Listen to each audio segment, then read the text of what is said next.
Our legs had lives of their own.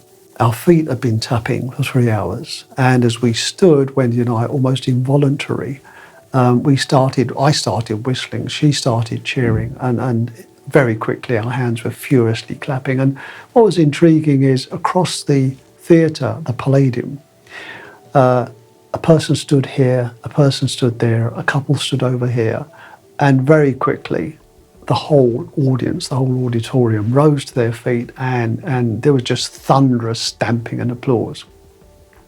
We loved it. It was called The King and I.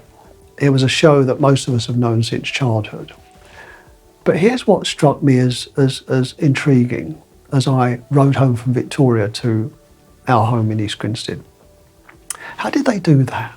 How did Rodgers and Hammerstein capture our souls for 3 hours and talk about things like slavery and the belittling of women and killing of those that disobeyed the mighty king, and sweet children and love and more love?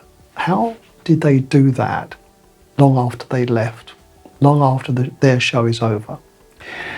3 themes occurred to me as I asked myself that question, which is really about us, that we can learn from the King and I, this polygamous, all-powerful, almost silly, arrogant king.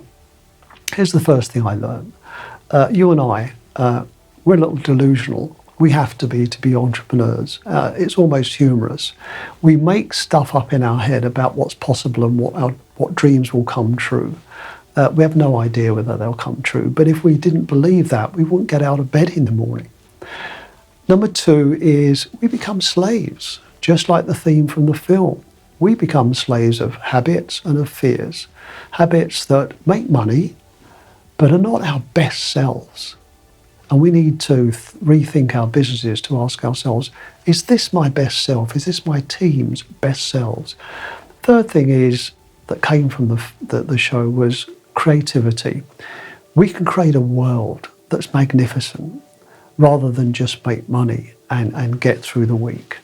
Our childhood shows that we can create magnificent things out of nothing and make dreams come true, even though they're really impossible. That's how we played, that's how we imagined. I think we lose that as adults. So here's a question. How can you and I take these 3 things, delusion, breaking free of our habits and in slavery to fear, and our creativity, how can we do that and do something wonderful and beautiful with our business rather than simply go through the routine of growing it, making more money and increasing our profits?